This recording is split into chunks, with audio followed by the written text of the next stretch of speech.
Well, good morning, everyone. Thank you for being here this morning. I was telling you commissioners that I hit 2 county fairs last night, and then I can't drop my child off until 9 o'clock at school this morning. He insisted that his daddy take him to school, so we did get that and get over here. And Senator Bradley's here, and she's got a busy schedule and a busy day today too. But welcome, and we appreciate you. And I'm going to turn it over to Senator Bradley for any remarks that she might like to make before we start this morning. Thank you, Chair Brannon, and good morning, everybody. It's good to see such a good crowd and so much participation, because that's the purpose of these meetings, of these delegation meetings that we have.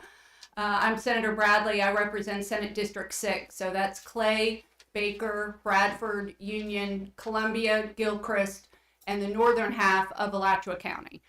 And so this is my 5th delegation meeting.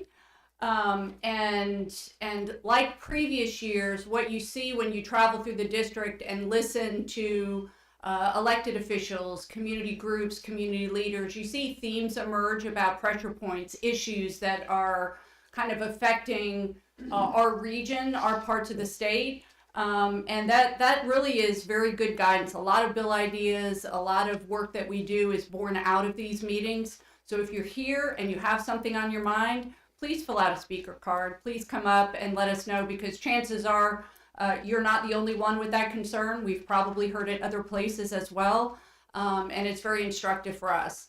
Our legislative session starts on January 13th. It'll run 60 days.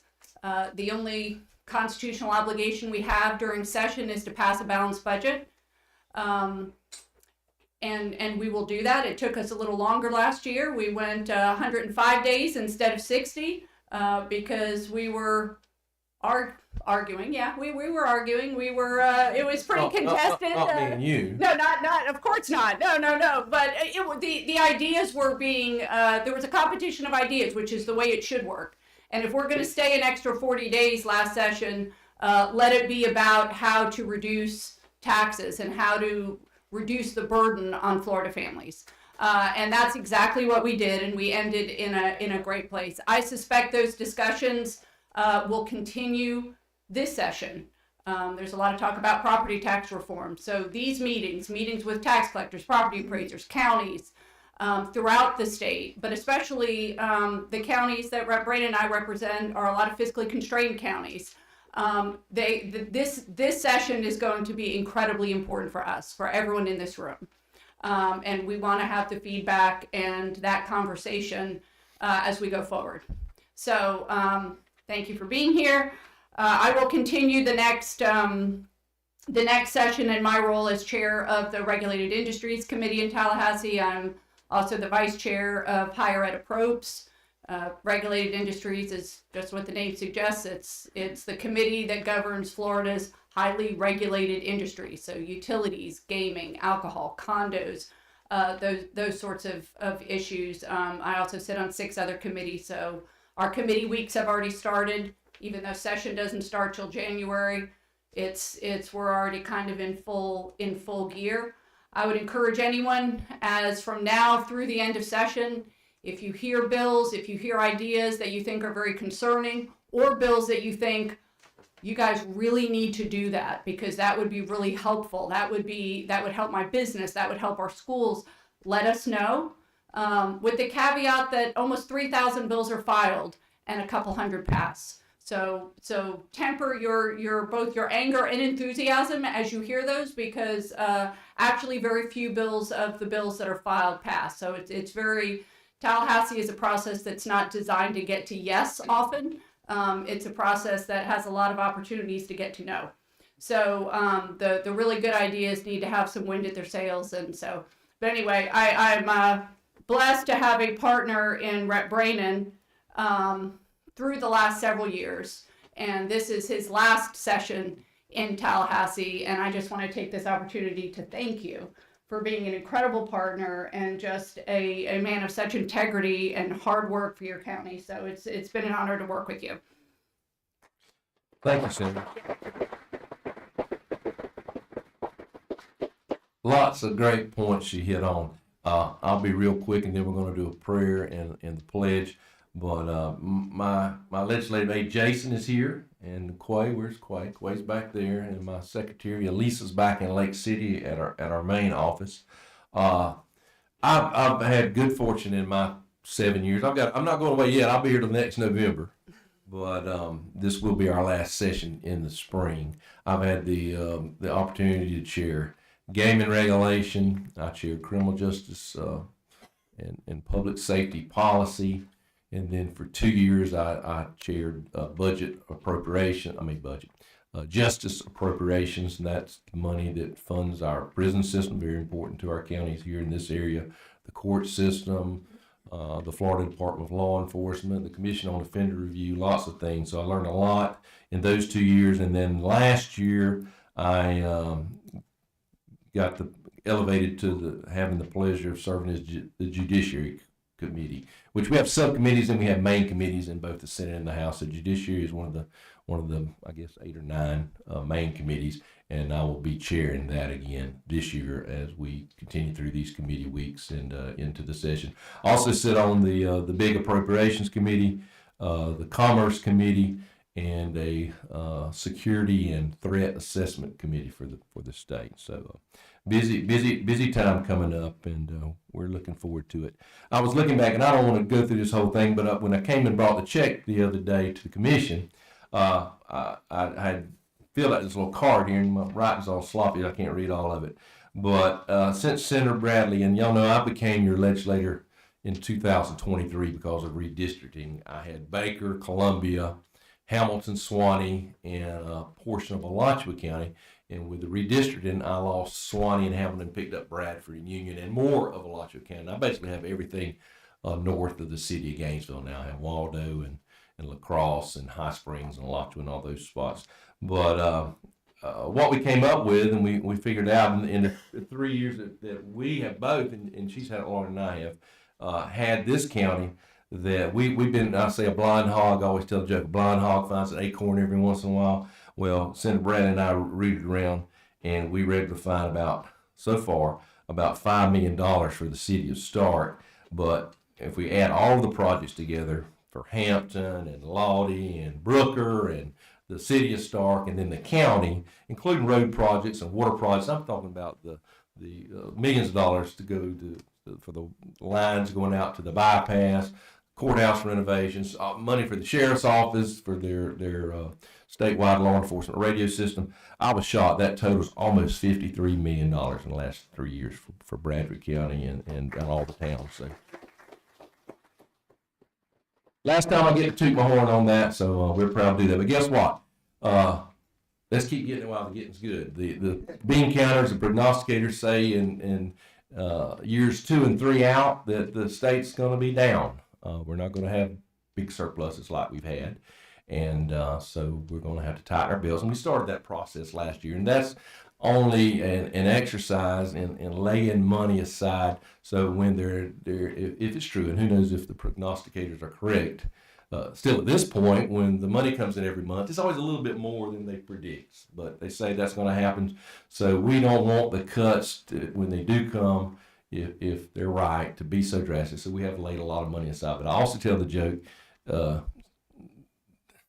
I'm not one to sit on money a lot. If you're a multi-billionaire, in my crowd, I don't know if they're old or young, Jason, I told this the other day and nobody laughed. I said, if you're a multi-billionaire and you're making your wife drive a Yugo, she might divorce you. Now, y'all know what a Yugo is? Those little tiny car made. She might divorce you. So my philosophy is, too, it's great to have surpluses, and Florida has record surpluses, but we need to spend some money, too, especially on our rural and fiscally constrained counties. So that's sort of where we come from. If everybody will stand, I'll lead us in a prayer, and I'll ask the senator to lead us in the pledge, and then we'll get into the meeting. Bow your heads, please. Dear Lord, we thank you for this day, this beautiful day, and this chance to come together with our constituents here in Stark and Bradford County. We pray that we will have an open mind and listen with some wisdom and discernment today to hear the needs. We thank you for our successes in the past and the policy and the projects that we've been able to bring home to Bradford County. We pray that you'll give us the strength and to go forward this year and to try to do the things that work out well for all of our constituents, and maybe find some monies that will benefit this community, as we know that we all have things that are desperate for us, and we like to fund those things and be good for our folks. That's why we're elected, and we appreciate the honor of being your servants in Tallahassee. Thank you for giving us a safe trip here, and we pray that give us a safe trip as we continue on to Lake Butler and Union County this afternoon and return to our homes and the folks here also. We pray all these things in Jesus' name. Amen. Amen. I pledge allegiance to the flag of the United States of America and to the republic for which it stands, one nation, under God, indivisible, with liberty and justice for all.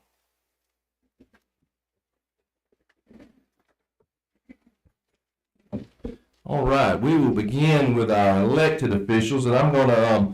We have several court officials here. I see the chief circuit judge is here, and the county judge is here, and our court administration is here. So we'll listen to all of y'all, or one of y'all, however you want to do it. We'll start with our court system. Welcome, Judge Davis. I appreciate it. Thank you, Senator and Chair Brandon. I appreciate it. I've got a hearing in 6 minutes, so I appreciate you letting me come early. Also, it's getting the sheriff. Any chance I get to do that, I take advantage of. We want to thank you so much for last year for what you all appropriated, especially here in Bradford County for the courts. You know, we asked last year for $2 million. The county did, I should say. We were lucky to be awarded $500,000. I think Clerk Thompson here he's gonna make the ask for the rest of what we didn't get last year.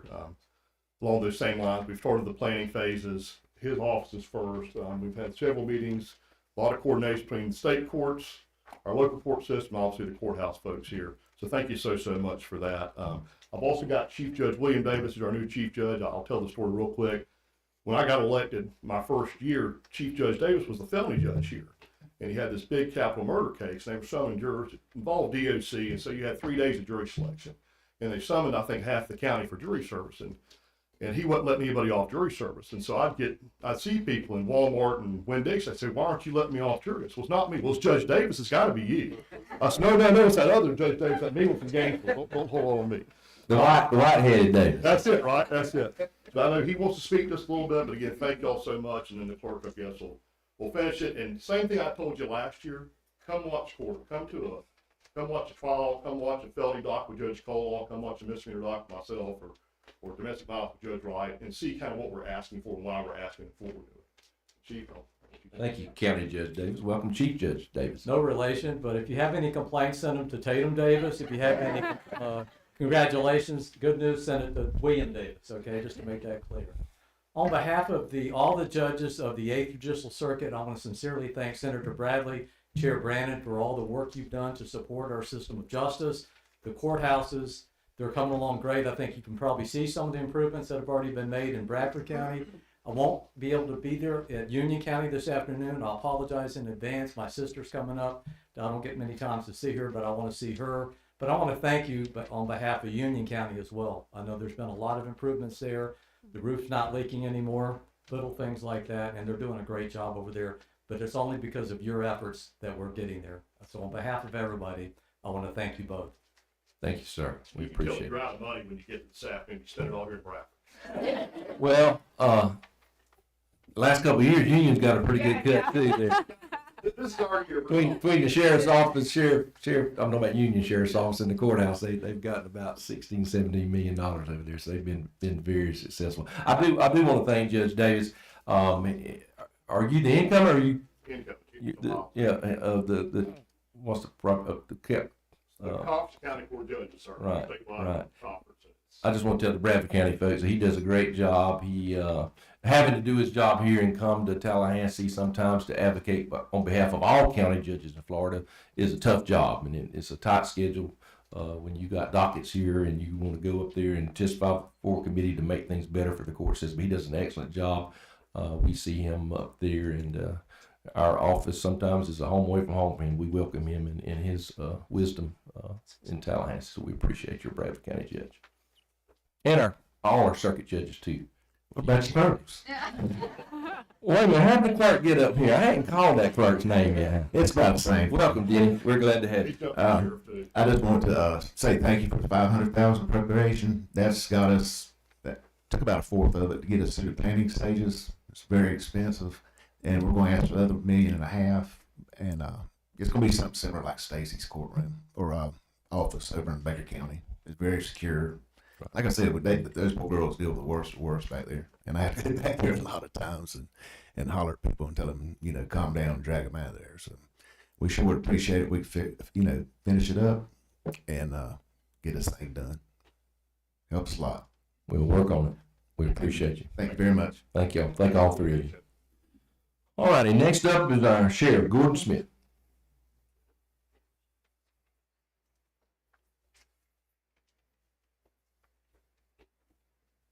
It's always a pleasure to get to come before y'all and also our community. And I come this afternoon to say thank you.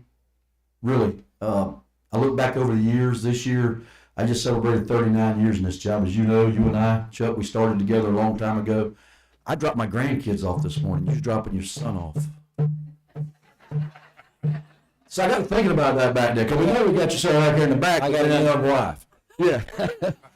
I just thought they needed a spot. We started a long time ago, but I want to say something. 40 years. Next year, I'll have had my police standards. That's right. That's me. That's what I'm saying. Next 40 years. So we started together at Lake City Community College back then, Gateway now, and still doing that. But thank you for all your service. But I want to say something, Miss Bradley, and to you personally, for what you've done for our community.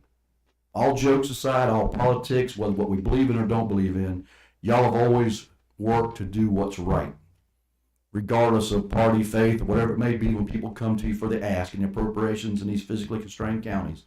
But what you've done for us as Bradford County, I want to personally say thank you, because I've never seen, and I love Rob, you know that, but I've never seen as much get done. I think you're tougher, a bigger fighter, but as much get done as what we've had done these last few years. As Chuck mentioned, Representative Brandon, it's kind of hard to get past that, but it's a personal say thank you. And then on beside of the men and women of law enforcement and public safety, you'll see firemen and policemen all here, what you've done for our community, but as the state as a whole. Thank you. And I'm letting them share with them. We'll be coming back with some Harris appropriations again for towers and all, and finish that project up. Not sure what that is yet, and they're trying to get it finalized. But all being said, I just want to come and say thank you, and especially for my community. Thanks. Thank you, Sheriff. And that reminds me, and I'll break from the program just a minute. Jason, would you tell everyone what the deadlines are? Because I'll be forgot at the end of the meeting. Yes, sir, absolutely. So our office, the Senate has different deadlines than the House does. They do the process a little differently. But in the House, our deadline for any appropriation request this year is Friday, November the 14th at 5 p.m. So that's a Friday, November 14th at 5 p.m. And then we'll be able to get it into the system and file. But if it comes after that, it's all bets are off. But if you get it to me before Friday, November 14th at 5 p.m., we'll be good. And the Senate, we don't have the same filing deadline, but we have the advantage of the House having the deadline. So all the forms that go in, just get us the forms at the same time. And I neglected to introduce my staff, and they're sitting over there. Tanya is in the Gainesville office. She's been with the Senate for a number of years. She was with Rob for 8 years, and she's been with me my entire time. Sitting next to her is MD. This MD, raise your hand, MD. Appropriations form, she is who you need to talk to. And so if the House deadline is that, send her the form at the same time. The Senate does have has a specific form, but earlier is always better, because there's always questions. Staff will have questions. Budget staff will have questions. What about this? What is that? And we'll flesh that out. If you are still running down and tracking down information as the budgets are being prepared and the train has left the station, you can't be successful. And part of the reason why Rep. Brandon and I have, and really throughout these counties, and we share five counties together, is in the smaller counties you have got to work as a team. You've got to have those relationships. We both need to understand all the projects, all the asks. I need to know what he's pushing in the House, what I'm going to push for in the Senate, how we can come together and just be in lockstep. And so when I say I'm grateful for Rep. Brandon, it's that collaboration that leads to success. And part of that on your part is getting in the forums early and being really responsive when there's questions and things come up. because when you're the one that has all the, your request is all buttoned up, all questions asked, you go to the front of the line a lot faster than folks who still have a lot of issues to sort out back home. So I think it's been a two-way street for everybody on a lot of these projects, and just everybody having their ducks in a row. So get the forms in just as soon as possible. Thank you. Next I have, and I'll add, this will kind of dovetail into who my next speaker is. I think we had, correct me if I'm wrong, the Senator and I had 41, because we have so many counties, we had 41 appropriations requests. Now that's a lot. I think 31 passed. We got them through the Senate and the House. And then I think we had about 4 vetoes, maybe. So that's, what was that, 20, whatever, 8, 9.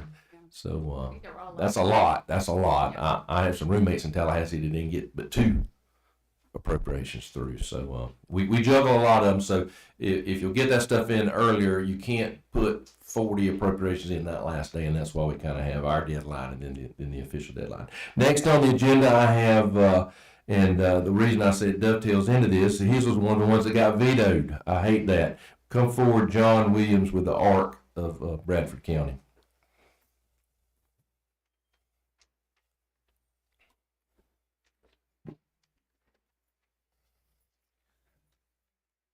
Good morning.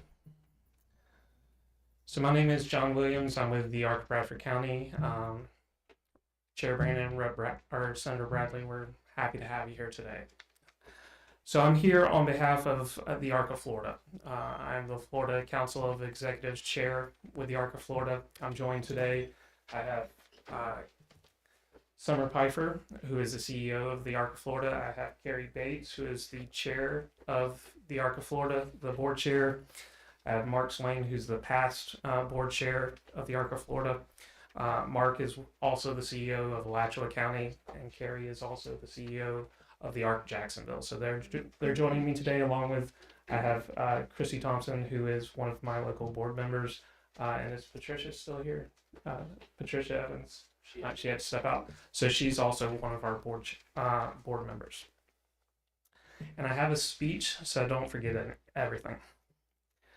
So the ARC of Florida represents nearly 60 chapters and colleague providers across the state, supporting thousands of Floridians who have an intellectual or developmental disability and their families. The ARC's mission is to work with local, state, and national partners to advocate for local chapters, public policies, and high-quality support for individuals with intellectual and developmental disabilities to be fully included in all aspects of their community. The ARC often works with legislators to accomplish this mission, and today I'm here to recognize one of those individuals. Senator Jennifer Bradley. She's a strong advocate who uses her voice for those who often do not have one. She is passionate about ensuring that the most vulnerable of our society are taken care of and protected. This past session, she, along with Representative Ken Cart Johnson, sponsored HB 1103, which went into law in July. This bill enhanced the Agency for Persons with Disabilities transparency. It created greater access to services, and it empowered family voices in receiving services for individuals with intellectual and developmental disabilities. I am proud to say that I live in her district. As the CEO of the ARC of Bradford County, I've had the opportunity to work with her and her office on occasions, and I am increasingly impressed with her character every chance that I get to work with her. It is my honor today to present to Senator Bradley the ARC of Florida 2025 Legislative Champion Award.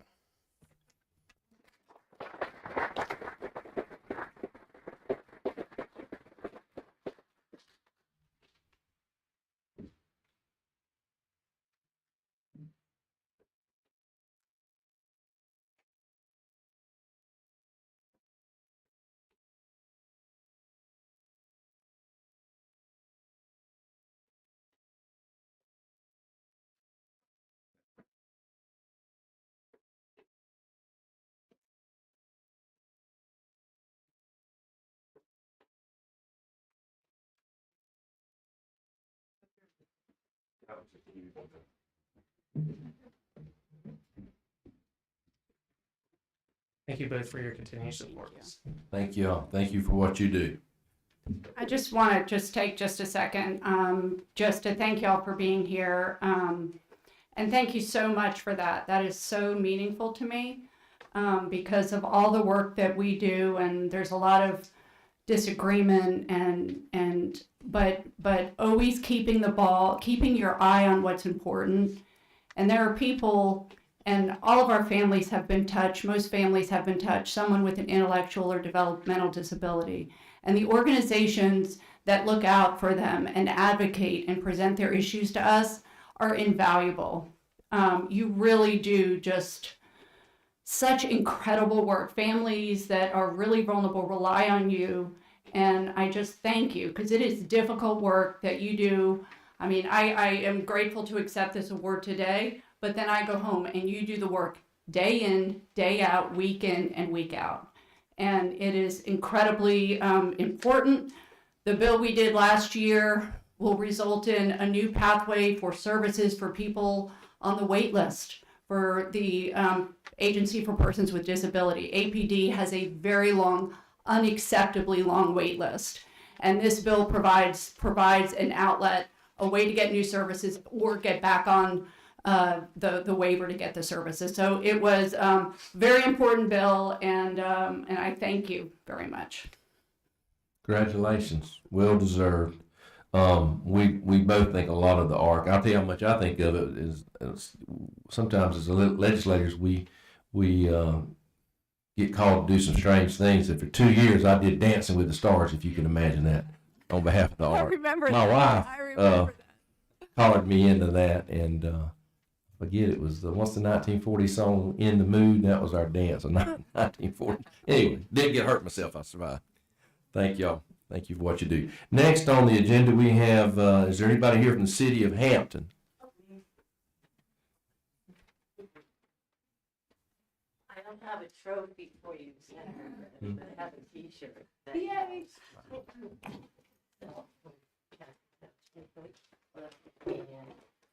Senator Bradley. Thank you. But it's our centennial this year, and we're having a little celebration on Saturday. And we have these lovely centennial, upside down, unfortunately, it's like me. Lovely centennial t-shirts for our, there was a time, I'll get it. But I'm so sorry, I thought it was at 10:30. On top of everything else, I've got a 1 o'clock in games I'll have to make a presentation at. So I'm a little busy with the centennial events, but I want to say to John Williams with the ARC, they moved into the old Hampton Elementary School, and we're really happy to have them there. We have the Blessing Box. They host the Community Resource Center for our community, and then they have their fall festival, and they're just a great addition to the city of Hampton. And so I want to thank you for the legislative appropriation 2 years ago for the well. We're still working on it. These big projects take literally years. And as the years go by, the costs are going up and up and up. So I will be filing that legislative appropriation for the additional funds that we need. And we don't even know how much we need, because until you go out to bid, you estimate it's going to be $750,000 and it's $1.2 million. So I will be filing an appropriation to shore up what we're short. We're not short 740, but and then I just wanted to say also, I'm always dying on the hill about grants, and again, it is difficult for our small rural communities to navigate the waters. I mean, 2 of the resilience grants, I had 6 different grant managers over the pace of the grant because they just kept cycling out.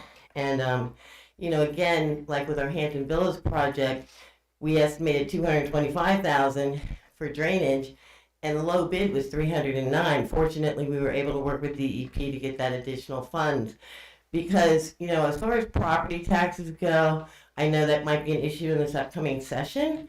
Hampton doesn't really have a lot of property taxes. I mean, when I got there, we were at 0.32, and it brought in less than $2,500 a year.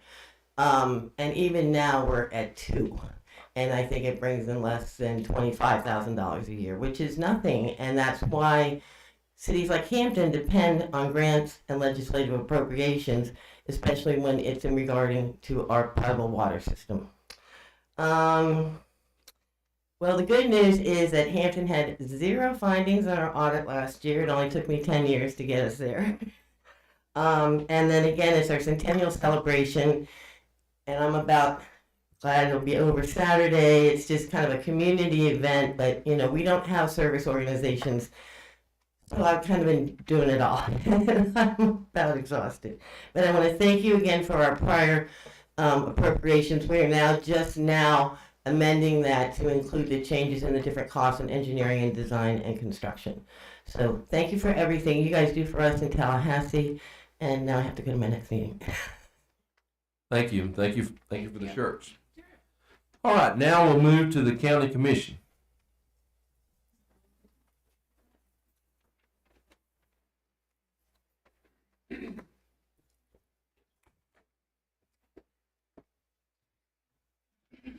Morning. Good morning. Representative Brandon, Senator Bradley, thank you all so much. I can't thank you enough for you taking your time this morning to come and meet with all of us. And two, I just want to thank you all both for your staff. You all have awesome staff. Those people help us all the time. All we have to do is pick up the phone. They're very, very helpful. And I thank you so much for them. And also, I thank you all for all the funding that you all have brought in for Bradford County. It has been a tremendous help. And again, I can't thank y'all enough for how hard you fight for the county, for the city, for the airport, all the different organizations. I do thank you so much for all the money you bring in for us. And with that, I'm going to turn it over to Scott Cornegay, our county manager. And thank you, Mr. Chairman. Good morning. Good morning. Thank you both very, very much for being here, and thank you for all you have done and all you will continue to do. I just want to echo the sheriff's remarks. We are very fortunate to have you two as our delegation. And Rep. Brandon, you mentioned, I believe the number was a total of $53 million that has been brought back to Bradford County over the years since you guys became a part of it. And to put that in perspective, that represents a little more than half than the annual county budget for Bradford County. So it's obvious how dependent we are on what you do for us and the funding that you're able to secure.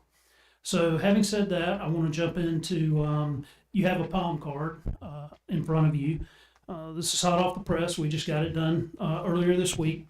So a couple of things have changed, but on the front you see some of our legislative priorities for the year. And I'm not going to go into any detail here because Commissioner Doherty will do that in just a moment. One of the things I did want to point out is bullet number 4, support increased funding for the judicial system and its supporting functions. We believe that's very important here in Bradford County.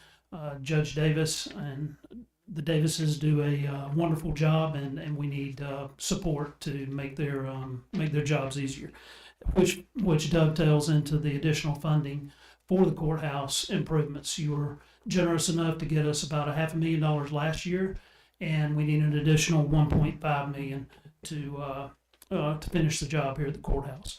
And the other thing I'll mention, and I know Commissioner Doherty will reiterate, is the continued support for the SCOP and SCRAP road improvements program. We are highly dependent on that funding to resurface and maintain our roads. As you know, we do have the gas tax here, but it only helps in small amounts. But the bulk of the funding and the heavy lifting is done through the appropriations from the SCOP and SCRAP program. So if you flip over to the back of the appropriations request card, you'll see the individual requests. For public safety, we are asking for another fire engine. We've been very successful over the past couple of years with this ask. Representative Brannon's office seems to know where the light switches are there to get that funding turned on. So we'll ask for that once more. and then support for phase 2 of the funding for the Brooker Fire Station. As you know, we received funding last year, and now we have spent that funding, and we need the additional or the remainder of the funding, which I believe is now 1.5 million. The amount on the card is incorrect and will be adjusted, but we're asking for another 1.5 million to finish out that project. Infrastructure, we've already mentioned the courthouse renovations, the 1.5 million. And then we would like to have a feasibility study funded for the Keystone Heights Airport, for the possibility of a package plant, water and wastewater package plant there to boost economic development in that area. We also support the additional funding for the extension of the water and wastewater for the city of Stark from State Road 16 out to the interchange. I believe their ask will be for 1.5 million, and the county fully supports that. Support for the drinking water meter replacement program at the city of Stark for 875,000, and also the city of Stark support for the stormwater master plan for $325,000. When I came here 3 years ago, it was one of my main focuses to rebuild the relationship with the city of Stark and the other municipalities in the county so that we have more of a team approach when it comes to our relationships in Tallahassee with you guys, and just in an effort to get things done here in the county in general. And I think we've been very successful with that. I believe the leaders in the municipalities would agree that we've had great success over the past 3 years, and we want to continue that going into the future. And you can see that by the county's support of the city of Stark's projects. I won't go into the airport project in depth because General Eifert, the chairman of the Keystone Heights Airport Authority, is here, and he'll talk more about that. But I will tell you, we had a meeting, county staff had a meeting Tuesday morning with officials from FDOT, and we got really, really good news from them. The permitting struggles that we had been facing have now been removed. So now we are permitted to tie the new access road that we built with the $2.3 million DEO grant. We are now able to tie that into 100. And so that was great news. And then also the $774,000 appropriation that you guys got us last year is being used for design and construction of 2 right-hand turn lanes into both access roads. If you're westbound on 100 coming from Keystone Heights to Stark, there'll be a new right-hand turn lane going into the original access road at the airport, and then another right-hand turn lane going into the new access road. And then also with that $774,000, the new access road and 100 will be connected. So that'll be the first phase of that project. And then the ask for this year, which was more good news that we got on Tuesday, as General Eifert will explain, is $1 million for a connector road. We call it the Economic Development Corridor, that will connect the 2 access roads and open up all that frontage for economic development, which, by the way, our EDC executive, Amber Shepard, is here today, and she'll elaborate on that. Moving on to roads, I know both of you are very, very familiar with the Bradford Sportsman's Farm. The road that was there previously, we paved with our gas tax money. I mentioned that earlier. That is one of the roads that was paved, and if you know, which I know you do, you go in there and you bottleneck down to a single lane concrete bridge that fire trucks and semis and other heavy vehicles hold their breath every time they go over it. So what we would like to do is demolish that bridge and build a 2-lane DOT conforming bridge to replace the old concrete bridge. And I believe the ask there is $3.75 million. Given the fact that the Bradford Sportsman Farm contributes heavily to tourism dollars and economic development here in Bradford County, we all believe that would be money very, very well spent. Quality of life issues, you already heard from John Williams. We support the ARP funding ask. And then we also support, as we have over the last several years, the concerned citizens funding for phase 4 of the RJE facility renovation in the amount of $1.5 million. Bradford Sports United, the initiative that Chairman Riddick has been working so hard on in the last 4 or 5 months. We finally gotten this off the ground, and we are asking for a $150,000 appropriation to upgrade the facilities at Edwards Road Park. So we would be very grateful for that. It's an amazing program. So much work has been put into this, not only by Chairman Riddick, but other community leaders as well. So we'd love to see that sports program be successful from the very beginning. And I just wanted to also mention that I have 4 of my 5 board members here with me. Of course, Chairman Riddick, Vice Chairman Kenny Thompson could not be here this morning. Also have Commissioner Carolyn Spooner and Commissioner Diane Andrews. So at this point, I would turn it over to Commissioner Doherty. I mentioned that he's going to mention some of the legislative priorities that we have in relation to small counties. But once again, thank you all very much. Good morning. Thank y'all for being here. And again, thank you for what you do. I know I spend a lot of time over in Tallahassee, and I just want to say that you two are very highly regarded in Tallahassee. And I hear your names all the time, whether it's, on the street, the Governor's Club, anywhere like that. So really appreciate the hard work you guys put into the counties that you represent. Rep Brandon, I will say the Dancing with the Stars, there's an easier route to that, and it's the Cow Patty Bingo. But either way, you got to watch your step. So whether you're dancing or whether it's high as cows are, I can't afford a cow right now. That's right. That's right. Again, I'm Chris Doherty, Commissioner of District 3 here in Bradford County. I also have the honor of being the chairman for the Small County Coalition in the 25-26 year. And with that, I certainly support all of the priorities that Mr. Cornegay mentioned, and the sheriff and ARC and everyone else that's here today. But in addition to those projects, I just want to highlight a few things. And I know you all will hear this over and over again because you represent small counties, but it's important, as Representative Brandon said earlier, you hear these things over and over again. And, we just want to make sure that, as the small counties, that we can put enough emphasis on that to, continue to support those things. And one of them is, of course, Rural Renaissance. Request support for a Rural Renaissance. It takes a comprehensive approach to modernizing Florida's economic and infrastructure development, addressing transportation infrastructure, manufacturing, healthcare, education, fiscal stability, agriculture, broadband internet access, and upskilling the local workforce. Also, with the property tax reductions, we certainly have concerns regarding impact of property tax proposals. I know that there's several of them out there right now. I've seen a few of them. We just, would hope that everyone would consider the impact that property tax proposals will have on revenues used by local governments to provide services.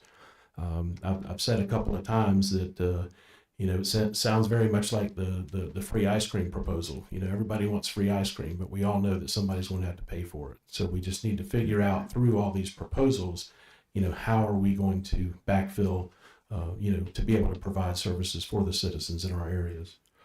And also with that, accompany any of the property tax proposals with implementing legislation that outlines and commits the Florida legislature to replace or offset the revenue impacts.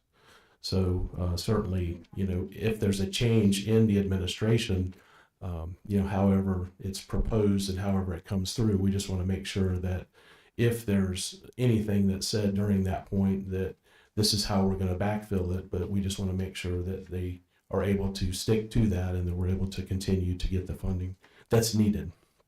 Also fund the high priority programs, support funding for programs that are important to rural communities, such as job opportunity growth and rural infrastructure programs, enhance funding for small county road programs. Mr. Cornegay mentioned that. Including an appropriations for a farm to market initiative, the small county recycling allocation, or SHIP programs, or transportation disadvantage program, and also setting local district lines. Protect the right of local voters to determine the structure of local government districts for electing local officials. Just kind of rolling into that, term limits. We think term limits should be set locally. We just want to make sure to protect the right of the local voters to elect local candidates without limitations on length of service set by the state of Florida. Term limits for local elected officials should be set by a vote of registered voters in their county. And as we all know, what works in Miami-Dade County, what works in Broward County doesn't work in Bradford County. And I think you all see that a lot within your rural counties.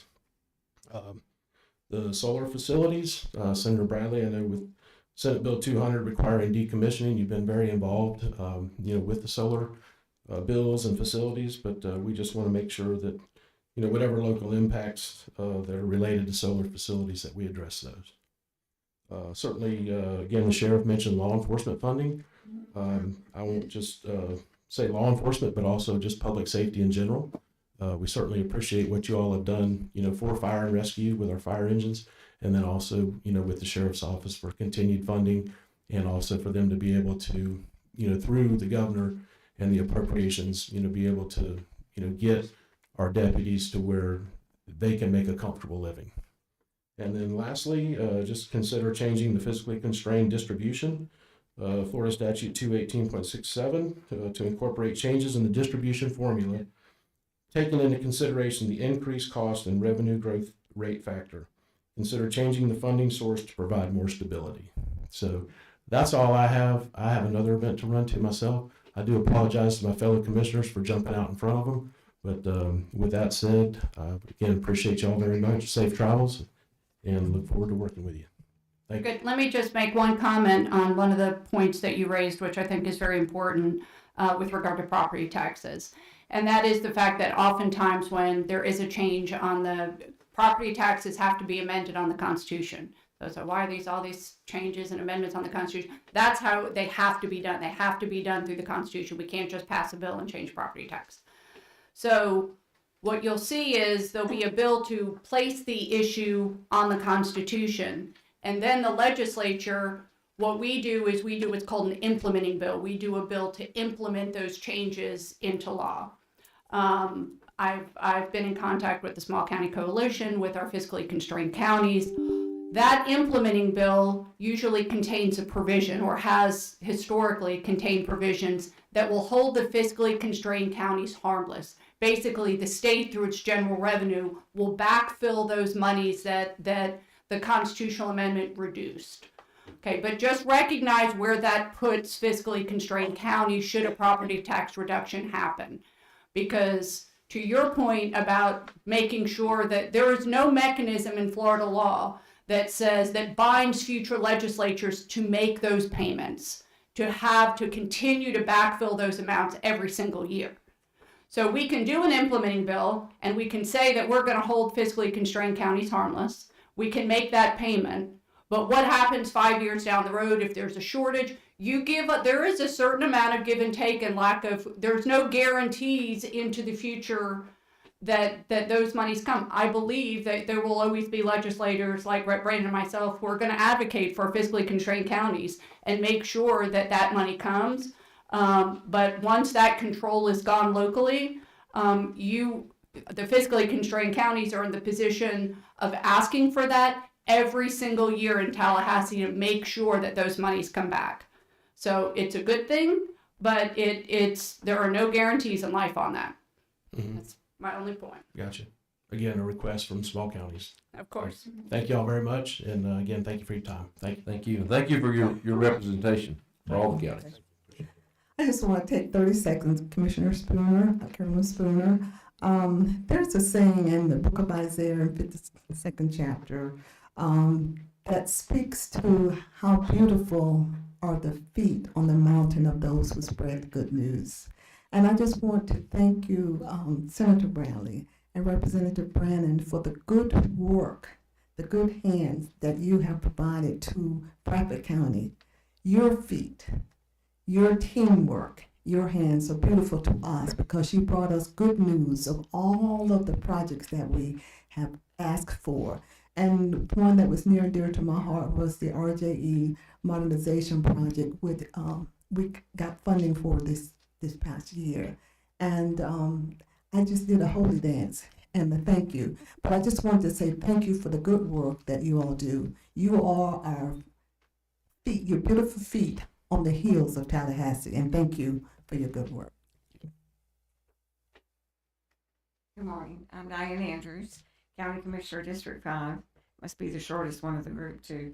But I just want to echo Ms. Spooner. Thank you for what you do for Bradford County. We could not do half of what we do without your assistance. And we know that it takes long hours.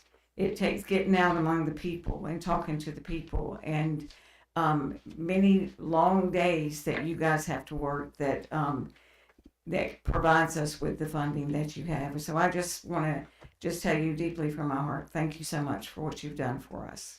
Thank you. If I may add one thing I forgot to mention, your staff, Jason, MD, Tanya, Quay, amazing. They are amazing people. And whenever I call one of them and ask for assistance, or they call me and ask for information, we've got a wonderful working relationship, and you're very blessed to have them, and so are we. So thank you for that very much, and thank you for all you do, and safe travels. Thank you. None of what we do is possible without the four. It just doesn't happen, and so they make us look good. All right, moving along. We now have the City of Stark representatives. See the mayor.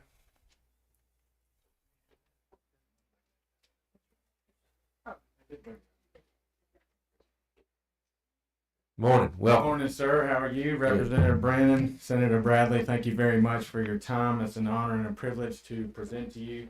It wasn't, in the last month or so, you came before the commission bringing some big Happy Gilmore checks, and it did make everybody happy, and we look forward to more of that. This morning, we'll go to the next slide. Oh. But I have our city clerk, Miss Chrissy Thompson, here, and our Vice Mayor, Miss Janice Mortimer. As you will see, Miss Mortimer has on her purple shirt for the concerned citizens already. Miss Thompson was up here for the ARC. Just to convey what that means is they're heavily invested in the city of Stark. They're also heavily invested in our entire community, and what that means to our county and our community. But Stark, as I like to say, is the heartbeat of Bradford. Everybody here, for the most part, passes through the city of Stark at some point.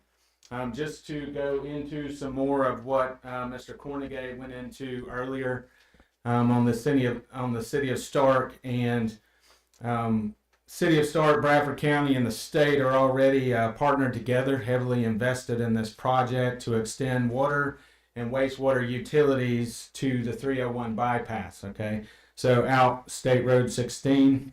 Mr. Avery Roberts we've been working with him on that and his organization. And we want to extend those utilities not only to, this is not just maintaining what we have, right? This is for future growth, for opportunities ahead.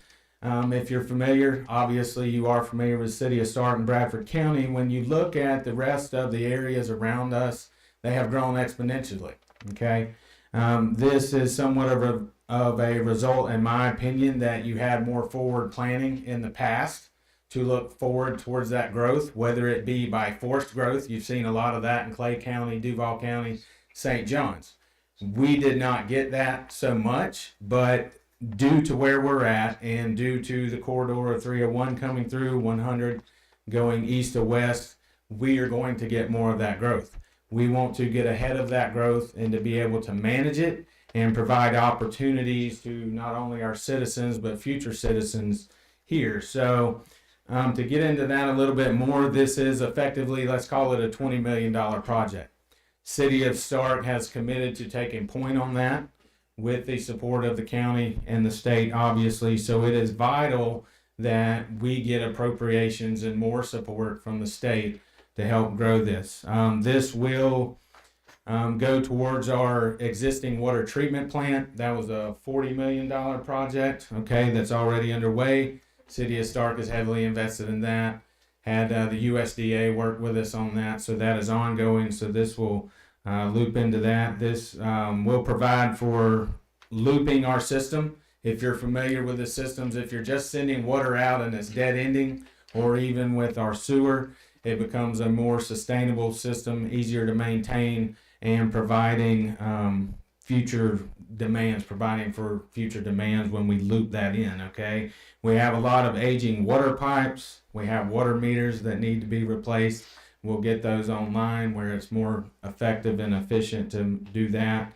And we've had the acquisition of the land out there for the elevated storage of our water. So our sewer system improvements, we're looking at an estimated cost of 6 to 8 million. And I went backwards.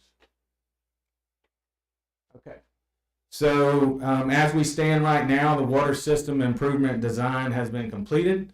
It's ready for construction depending DEP, and we look for that approval sometime in November of this year. The city completed our sewer system planning and design, so it's ready to proceed pending this DEP approval, and we are seeking alternative funding pathways to proceed with the entire project. If we can make this happen, obviously we're looking at Q1 of 2026, but can be complete in 2027. So as I spoke about earlier, we already had, I think it was $4 million committed to that. That is in conjunction with the county and working with them on that. So this is something that the project is already in play. We just need to keep the ball rolling. We're heavily invested, and this is vital to our community. So that's kind of where we're at on that. I just wanted to add in, as we talked about earlier, the concerned citizens of Bradford County and our RJE Center. A lot of monies have been invested in that. This is a continuing project. And the concerned citizens of Bradford County, they work very hard to protect our youth, to grow our youth and provide programs for them. The vitality of that as the recreation program that's going on, it just goes into a betterment of our whole community. It helps with law enforcement and those relationships that we have there and keeping our children with something good to do. So again, I thank you for your time. It's an honor and a privilege as always. And, it's very important from your standpoint. It's easily that you could disappear in Tallahassee and do your work and you would still be busy, but your boots on the ground's efforts here in our communities just means everything. And I thank you for the relationships that we have and we continue to develop. So thank you again.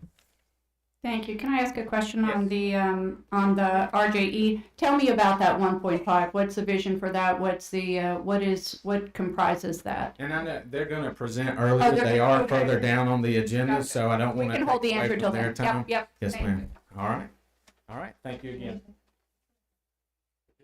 We just want to say thank you, echo the appreciation that everyone has expressed today. You guys really are invaluable to us, and we look forward to continued teamwork from you guys. Thank you. And your staff. Thank you.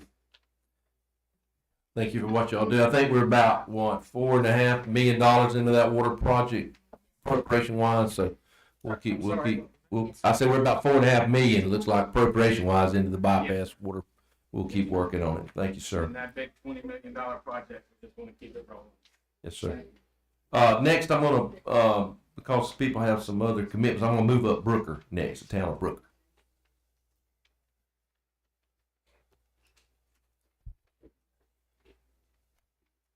Morning, how are you, sir? Good morning, Mr. Brandon. Good to see you. Ms. Bradley. My name is Gene Melvin. I'm a lifetime resident of the Brooker community. I serve on the town council of Brooker, I'd say 50 years, but maybe it's just a little less. But anyway, I serve in the capacity as the mayor and represent the people out there at Brooker as mayor. Last year, through appropriations, we received a portion of the funding for a new fire department in Brooker. We come before you today to ask for the rest of the fire monies for the fire department. That's for equipment, emergency personnel, housing. We've been very blessed to have our legislative folks to be supportive of these projects. We only got a portion last year, and we come and hope and pray that this year that we'll be funded totally. And the people of Brooker can't wait for it. But anyway, going on a little further, I was out in the community, I don't know, 3 or 4 months ago, and this is in reference to the fire department.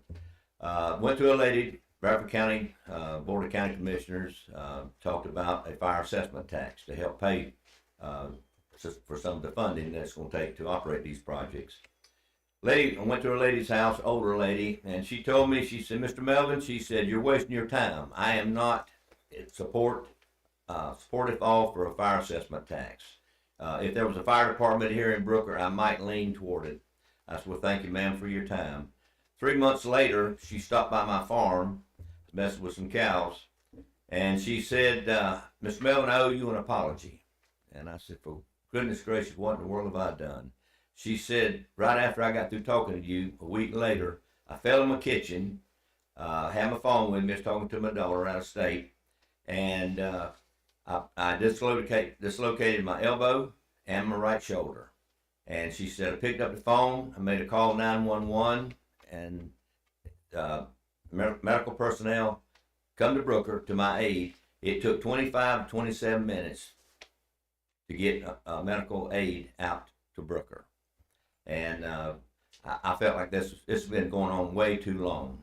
And if you rode Road 18, it is a nightmare. It's a one-horse wagon. You get there faster on a one-horse wagon than you will with an automobile. So many potholes and everything going on out there.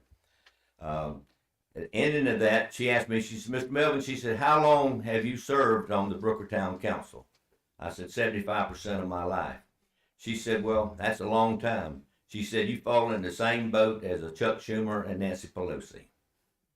I didn't know whether to take that as a compliment. I just said, thank you. Knowing Chuck Schumer and Nancy Pelosi, I don't want to be included with those there. But once again, thank you for your support. We need your help to get a fire department here in Brooker. I walked across the yard yesterday. I live right across from the Brooker Charter School. And looked out yesterday afternoon, and there were 60, 70 kids playing on the playground out there. And watching them swing on the merry-go-round and this, that, and the other, and running around the playground having fun. If one of those children fall, break their arms or their legs, or puncture their lung, it's going to be 25 to 30 minutes before we'll get emergency help. Brooker Fire Department is very important. It's not just for the town of Brooker. I've made that clear to our commission here some time ago. This is for all of western Bradford County. And wherever there's an emergency, if this equipment is in place in Brooker, it can go anywhere it needs to go. I've had great support from our county commissioner, Diane Andrews. Our chief of fire chief, Ben Carter, has really been a backbone and very supportive of the fire department here in Brooker. I appreciate your time, and I want to thank Diane and Ben Carter for their support. And I know Ben has the numbers that it's going to take to finish this project up. Appreciate it very much. Thank y'all. Well, I'll just add in, this is a very important project, just like the mayor said. We do deal with that time frame, and if you're on past the city of Brooker, it's going to take a good 25 to 30 minutes to get out there, and that's time that a lot of people don't have. Our school, little charter school, has doubled its size. There's houses being added and being built right down the road from the school. And this need has been one that I've really been begging for, that we can get a station out there. So anything you can do, we'd be greatly appreciated. Good morning. Always an honor to stand before you. It's easy to sit there and say that you're champions of public safety and that you support public safety, but you all have put your money where your mouth is, and you back that 100% in Tallahassee. And so I want to thank you from the bottom of my heart for that. I care about equal care for everyone here in Bradford County. They should get the same service regardless of where they're at. And so, we were fortunate enough, because of grants we've been awarded through the state, because of the support from our county commission, we were awarded last year the EMS provider for the state of Florida. For a rural small county, that's a pretty big feat, and we were very proud of that. Again, that's thanks to your support. That's thanks to the support from all of the agencies from the state who provide us with those great opportunities as well. We do, we were very fortunate in 23-24, our budget year at that time, to get 2 fire trucks, one for the county, one for the town of Brooker. and then also the first half of the funding for the fire station. Now we'd asked for two, an engine and a tanker for the town of Brooker. Again, we were only awarded half that funding in 23-24. We know we had to tighten the belt up a little bit last year, or this current year in 24-25. And so our ask this year would be to finish out phase 2 of those projects in the town of Brooker. And so again, we didn't get any funding for the fire department or the engine for this 24-25 session. But we would love to finish out those 23-24 projects for phase 2 in this current session. And the ask would be $500,000 for the fire station, and then it's around $515,000 to finish out the apparatus appropriation as well.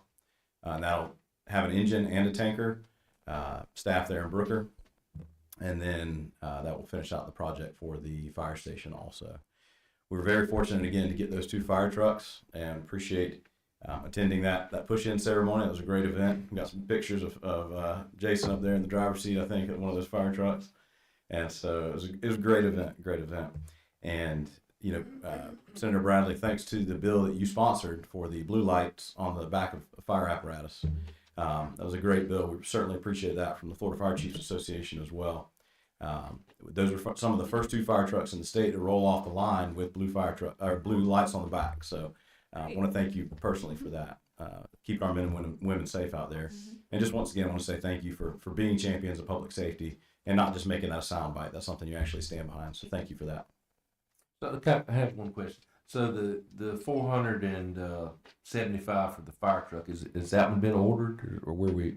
That's so the 475. That was one of the ones. I know it takes forever to get them. Well, that was one of the ones we pushed in. So okay. we got 450,000 and 475,000 for those first 2 fire trucks. That's right. Y'all got a one expedited deal on right. the deal. Yep. Right. Yep. We were able to get a demo truck off the line, and so that was it was a great. Worked out great. We got them both at the same time, essentially. So this ask is for the tanker and the rest of the station. That's correct. Together, yes, yeah. Yeah. So the fire truck that we've ordered, the engine that we've ordered for Brooker, we should take delivery of that in February. So we're excited for that. We've already got that engine ordered, but again, there was quite a lead time on that. So that one should be delivered in February, and then we'll place the order for the tanker. You know, once we receive the funding for that as well. I would love to get these projects wrapped up and get them finished out. And we actually yesterday, as a matter of fact, got plans for the fire station. So the lot has been cleared. We're ready to start moving forward with that. So y'all have spent some of the money already in the first 500,000 we got. Yes, sir. So we got got ready. Like I said, we just got the plans done, and we've got the yep. So we're ready to move forward with it. All right. And we will start construction on that very soon, as a matter of fact. So. That's our ask for the town of Brooker. Great. Thank y'all. We'll work hard on it. Appreciate y'all. All right, City of Lawdy. Anybody from City of Lawdy? Good morning. Good morning. Good to see you. Chairman Brenner and Senator Bradley, thank you for being here, and thank you for allowing us an opportunity to present our case. The City of Lawdy has a deteriorated water system. It's 50 years old. We're having leaks almost daily for pipes that are just no longer usable. We have committed our engineers to prepare a plan of replacement, and they have completed a plan, phase 1 of that plan to do one side of the city, and then we'll do the second side of the city. We have applied to the state revolving fund for $7 million to basically complete that first phase. However, the city portion of that grant loan program is about 25%, which, being a small city, is very difficult to come up with since we have so many other outstanding obligations. So what we're going to do is we're going to apply for the appropriation fund for the balance of $1.2 million to complete that system. We're a small community, 680 down from 730. And the problem that we have with the state revolving fund is they use, as a part of their calculation, they use our census and the median income. Even though we've lost some citizens, we're getting older, that calculation resulted in an increased portion of the loan for the city based on the median income, which is creeped up a bit. So we're basically in a position where we're going to have to do something for the infrastructure of our city because it's deteriorating, or we're going to have to ask the citizens to dig deeper and come up with some additional funds, which is very difficult to do. So we're here, and I have our engineer, Mike Tibble, with us to plug our plan for providing $1.2 million. And we thank the legislative committee for providing us with additional funds in the past years. We were able to get a dump truck replacement, which was very much needed. So we're here to let you know that we thank you for all that you've done in the past, and we're hoping that you can do something for us in the future to the tune of $1.2 million. We have a handout if you would like to have a look at it. Mike?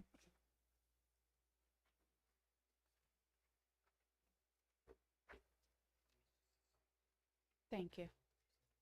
Just to give you some additional info on our proposed request, and ask you to please consider our request, doing whatever you can. We appreciate that.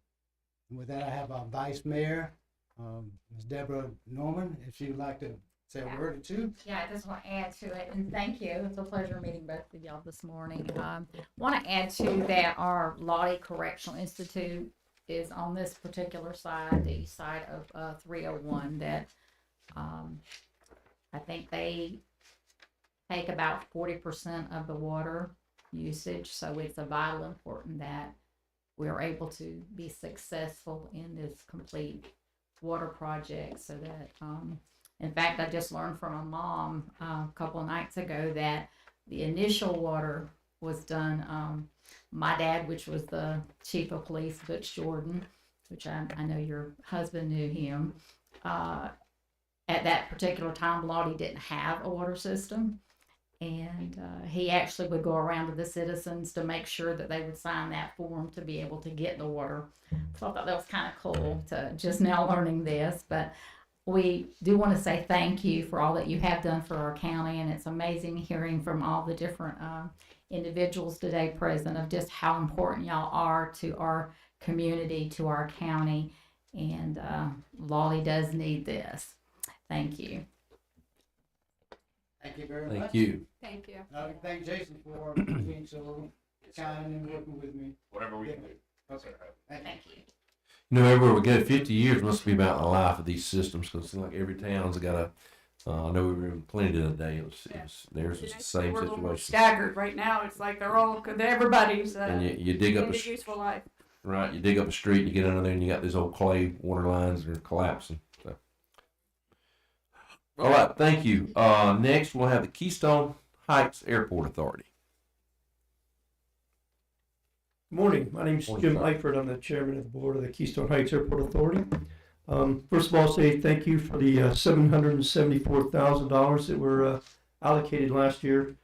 That money's been effectively used by the Scott Cornegay and his team to get the turn entrances onto both the north and the south entrances to the airport. So that's been extremely helpful. The next step is to finish the construction of the economic corridor road project. You should have in your package a map that looks like that. And if you turn that to the side, you can see with the airport to the top right and State Road 100 running vertically to the left, you will see the little yellow road that is the Economic Development Corridor project that Scott Cornegay spoke of earlier. That project sets up the airport perfectly for the light industrial economic development that we expect, and which Amber Shepherd will speak about in a minute, that we've already been working on. And it will really bring back to the community the money that we spend on it in terms of the economic development that the airport is looking forward to accommodating. The cost for that phase to build that road on the property, that 100 acres that has already been approved through the first phases of the the environmental protection process. So it's ready for development, and it will be ideally suited for the Northeast Florida Economic Development Council projects that they've already been working. So that is the $1 million project to complete that road and set up that property for the economic development, which Amber will speak to right now. Any questions for me? Yes, sir. Thank you, gentlemen.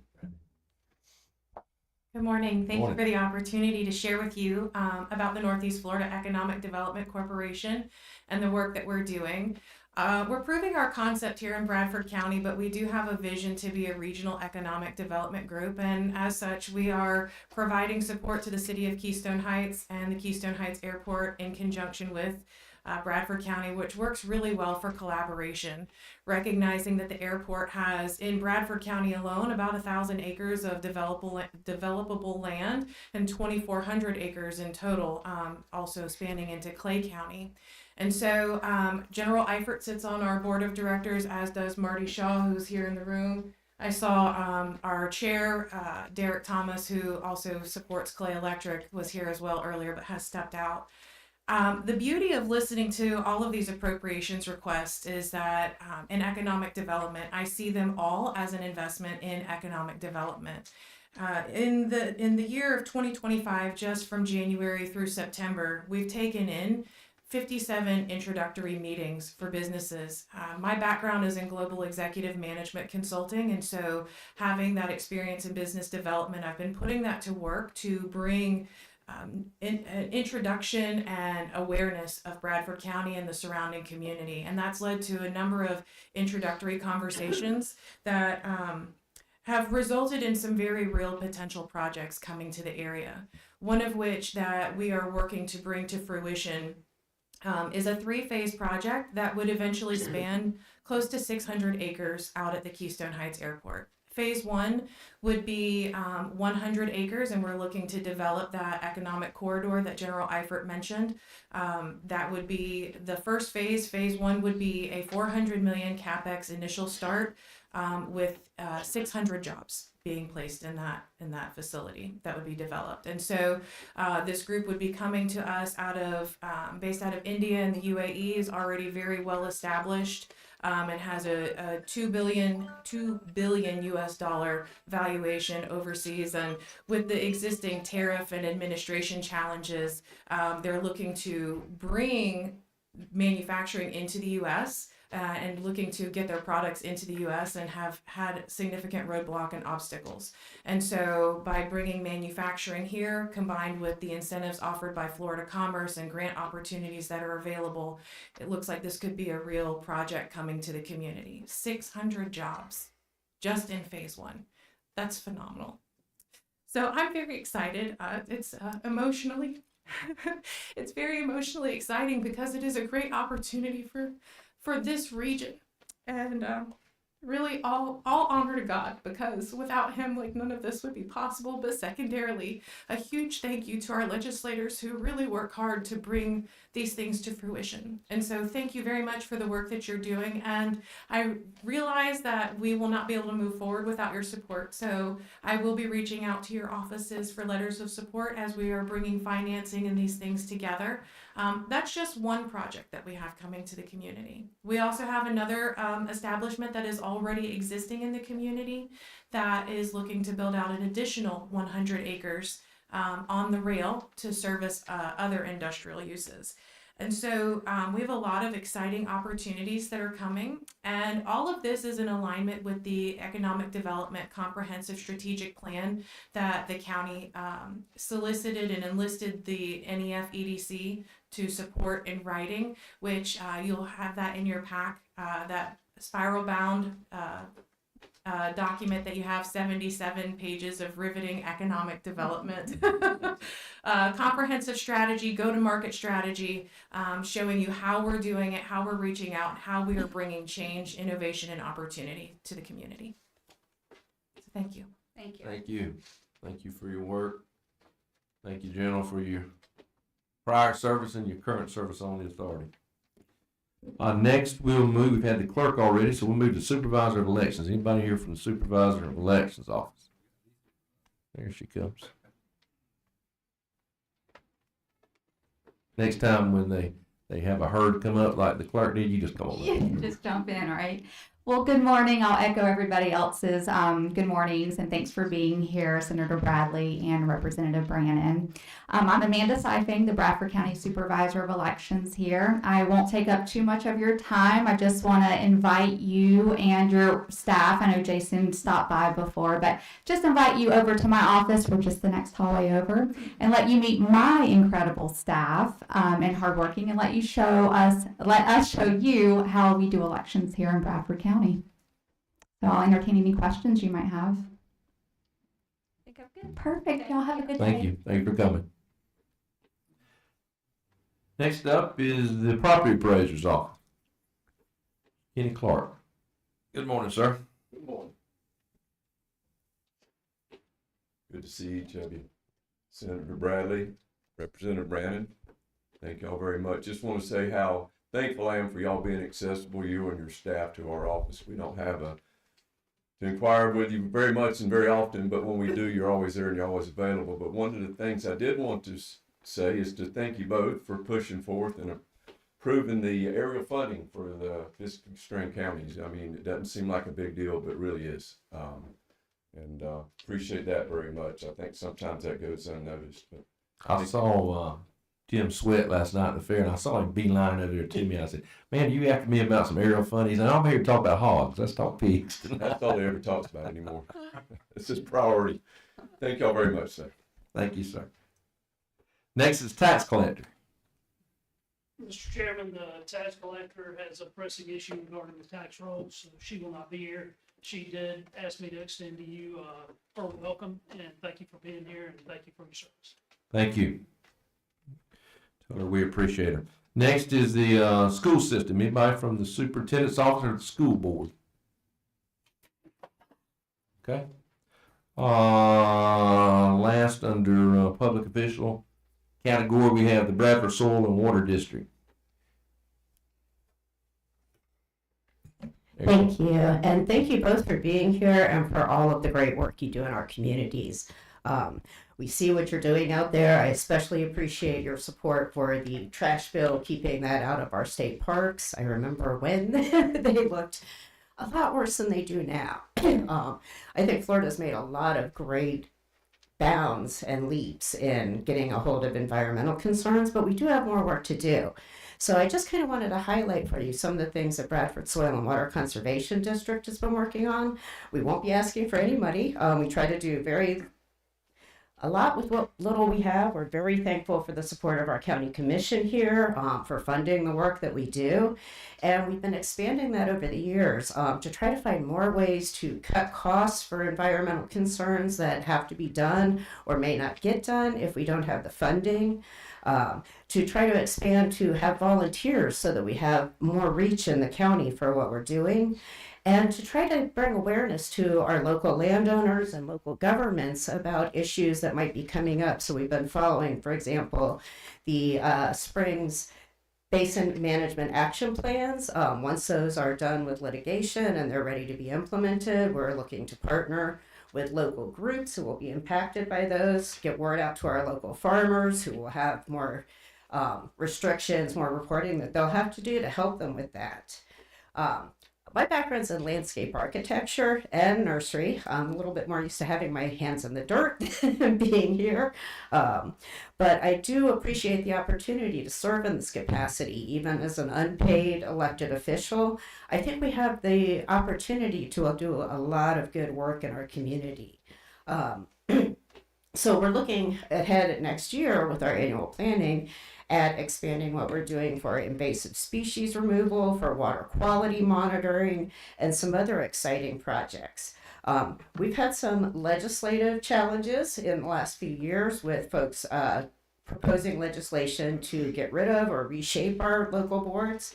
And I just wanted to make it cause that we are elected, we were put into place by a county referendum by our citizens, and as long as they'll have us, I think I'd like the opportunity to keep doing the great work we're doing out there. So we will be looking to you all to keep championing these good projects that you're doing here. Everything that's going into these infrastructure bills is helping with our water quality and things like that. And anything you can do to help it make it easier for our county, say with SB 180, where the current comprehensive plan changes that are being looked at may hit some obstacles. So anything you can do to help with that would be greatly appreciated. And then I'll also extend an invite to you. Next Thursday is our second annual landowner event. We have 17 different agencies and organizations coming out to talk about the programs that they have for timber and cattle, conservation, and all kinds of different things. I know you all have busy schedules, but I'd love to see you know more about what we do, and I thank you for your time today. And I'll bring you a little handout. Thank you. Thank you for coming.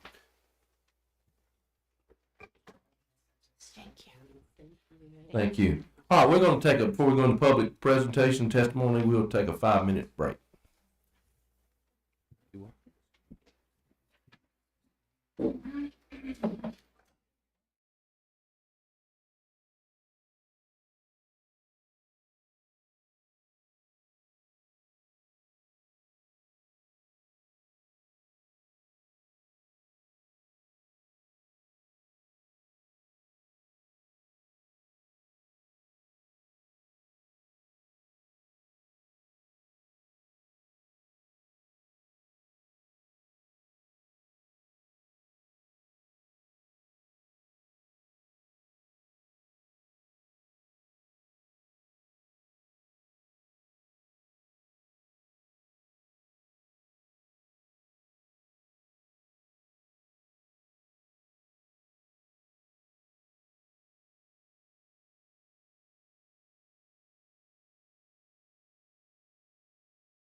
I'm super excited about this. This is to give you a little background. The city of Stark, Bradford County, and the TDC board have come together, and we have formed the Bradford Sports United.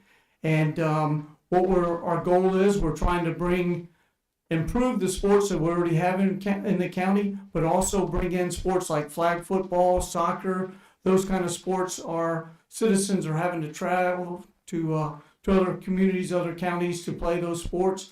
We would like to bring them here. Our goal is to have an athletic director hired by January 1st. The city of Stark is also going to let us renovate and remodel the old police station that is actually located right beside the Edwards Road Park, so perfect location. And that will become our new recreation center. That will house the rec director. We'll put in ping pong table, foosball, pool table, stuff like that. It'll be just a nice recreation for our kids to go to. And I'll just repeat what our sheriff, Gordon Smith, told me. And he's really been helping us. He said recreation is crime prevention 101. And so that's our goal. And right now we have $150,000 from the TDC board that we're going to start making improvements to the fields down there now. But at the same time, our request is for another $150,000, and that will be for fencing. The fencing that's there now is probably only about 3.5 to 4 foot high from the dugouts going around the field. So if you're standing along the fence and you're not totally paying attention to the game and it's a hard hit foul ball, there's a good chance you're going to get beamed. So anyway, that's our goal, is to bring that up to 6 foot all the way around for safety reasons. And there's a lot of other improvements we're going to be doing, redoing the concession stands, the restrooms, adding new clay to the field. Just it's a super nice park. It's owned by the city. There's 6 ball fields there, racquetball courts, pickleball courts, basketball courts. It's just an excellent facility. And again, we're trying to really bring it up and make it super nice to host Babe Ruth tournaments, travel ball tournaments, stuff like that, and bring in, again, flag football and soccer. So anything you can do to help us, we would greatly appreciate it. Gene Melvin, that was here, the Mayor of Brooker, he's also part of the board. Kathy Bradley is represents the city on the board, and also I believe Marty Shaw was here. He's also on the board. So we've got a real good 7-member board, and we're moving forward and again trying to get this done. And the main thing, if you ask any of us or any of the ones involved, it's all about the kids. It's just strictly all about the kids. So anything you can do, we definitely appreciate it. Thank you. Thank you. Next, we have Angela Armstrong representing the 8th Circuit Guardian Ad Litem's office. Good morning. Morning. Well, I just want to thank you for your support over the years, and just to echo what's already been said, it is all about the kids. And at the Guardian Ad Litem, I know y'all are very familiar with our work in advocacy for kids who've been abused and neglected and find themselves in the foster care system. And one of the things that happened last year that we're very proud of is that we were able to find the resources, or have the resources, to be appointed to every child who is part of a dependency case. And that was huge for us. And just to remind you, at the Guardian Ad Litem office, when we're appointed to a case, that means there is an attorney and a child welfare professional assigned to that case. If we're fortunate, we also have a volunteer from the community or a pro bono attorney helping us. Last year we represented statewide over 31,000 kids, 31,622 to be exact. One of the things that was highlighted last year that we're very thankful for the support is the change in the statutes and the mention of mentor and our work towards providing a stable, consistent adult for every child who's involved in dependency, and especially focusing on those teens. And as of today, we have 1,200 teens in our system who have an identified mentor. As we look to the upcoming year, we are do have a request, and the request that we are going to be making is we are requesting support so that we can make salary adjustments. We have some wonderful people who have been working with us for a very long time. We have newer people with a lot of passion. We want to keep those folks. In Circuit 8, I've personally experienced the struggles of keeping good people. We're for the past year have been trying to fill in a position for an attorney. I have 3 attorneys covering 6 counties and over 400 kids. And I have experienced some turnover last year with our child welfare professionals, leaving to stay within the child welfare community because there were jobs that are paying more than we were able to pay them. We have wonderful people. We want to continue to attract and keep wonderful, passionate people doing this work. So that will be our request this year. We haven't been provided any figures at this time, but we were asked to let our representatives and our senators know that that's what we'd be looking at this upcoming year. Thank you for traveling here today. Thank you for giving us all the opportunity. And again, thank you for all your support to the Guardian Ad Litem office over the years. Thank you. Next, I have Crystal Jarvis on behalf of the Florida Guardian Ad Litem. She not here? No, sir. No, sir. It's just me. I think she initiated the request and I followed up. So. Well, you tell her you did a good job representing the 8th Circuit and the whole state. Next is Joanne Tremblay. Good morning. Good morning, Welcome. Representative and Senator, and thank you again also for being here. I am not Joanne, but I'm a friend. I'm on her behalf. I'm speaking for the Florida Soil Health Coalition, and I believe I spoke with you, Senator, early about this. What's your name? My name is Lauren Jorgensen, and I represent farmers here in both of your districts, in Bradford, Columbia, and surrounding counties that are farmers and ranchers.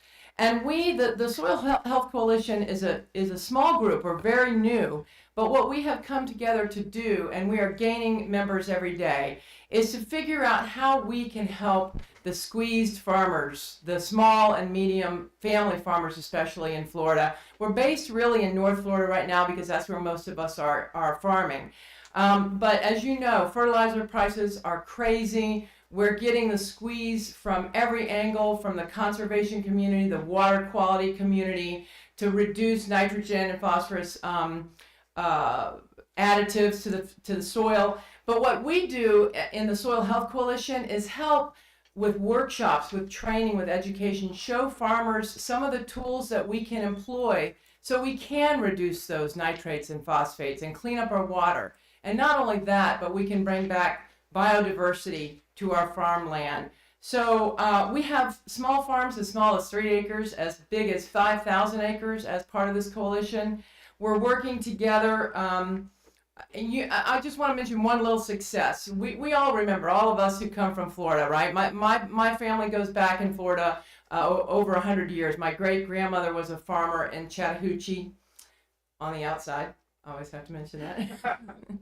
And my husband's family was also farmers out on the Panhandle. And, they had to figure out ways to farm with nature and to make do with what they had. But right now, the way that farmers are working in Florida, and honestly, we meet farmers where they are. They are using chemicals, pesticides, fertilizers that are running off into our water table.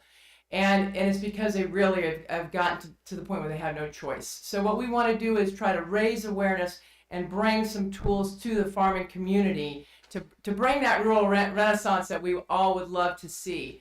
And I do believe like I said, we're brand new. One success story, citrus in Florida. We all remember the oranges. I remember my family, I don't know about you, but in my family, you were not allowed to buy an orange that came from California. It had to come from Florida, right? But we've lost our citrus trees. And we have regenerative farming is another word that is used, soil health. We have folks working with some of the citrus farmers to bring back citrus, to enhance the health and the vitality of our citrus trees. And we can do that really across all of our farming sectors. I have to add now at the end, now that you've heard me, I was a lawyer for many years. But I like to think 20 years ago when my husband and I bought our farm, I traded up. And I'm much happier now as a farmer. I have a couple of handouts I'd like to pass up if I may. And Thank you. thank you. I am really hoping to work with, I realize neither of you are on the agriculture committees or subcommittees, but I know your colleagues are. And I know you both have deep roots, no pun intended, deep roots in the agriculture community here. So we are really hoping to bring you all a proposal for a soil health plan for Florida that will look at the BMPs and the BMAPs, but will really begin to give some of these new tools to the farmers to make sure we keep farming strong in Florida. Thank you so much. Thank you so much. Thank you for your presentation. Next, we have the concerned citizens of Bradford County.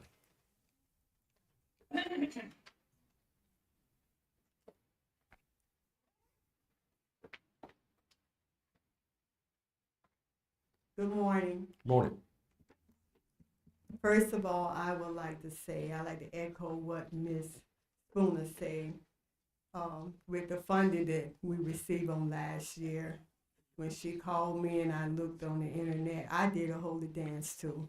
I want to say thank you all for all your work and all your effort you has put towards helping concerned citizens to be able to get the appropriation that we received on last year.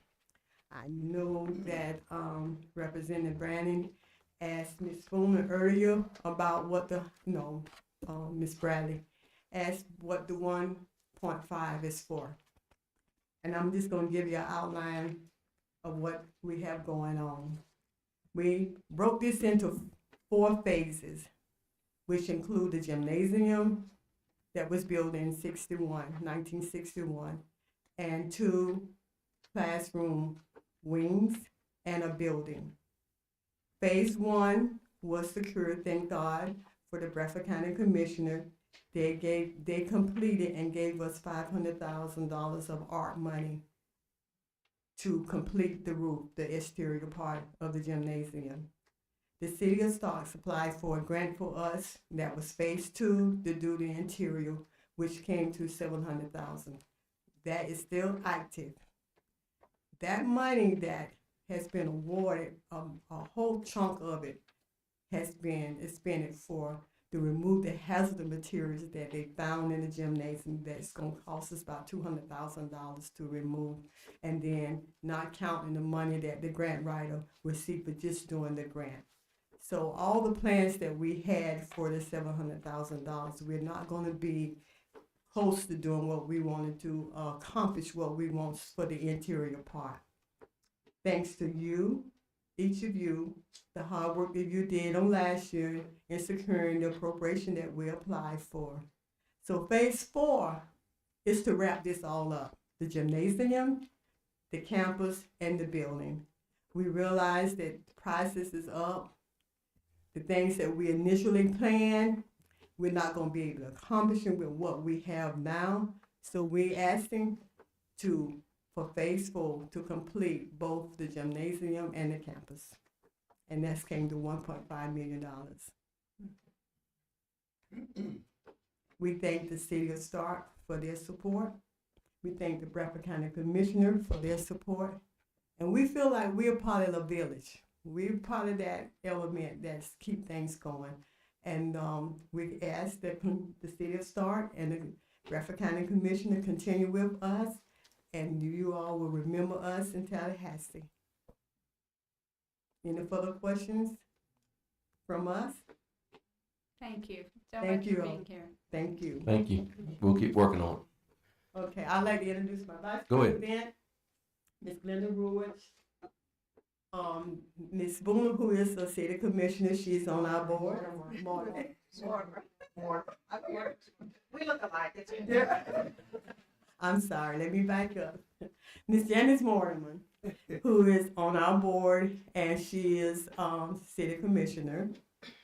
Young man, Mr. Terrence Davis, Miss Judy Sumter, Miss Cornell Williams, and our commissioner, Ms. Callan Spoon.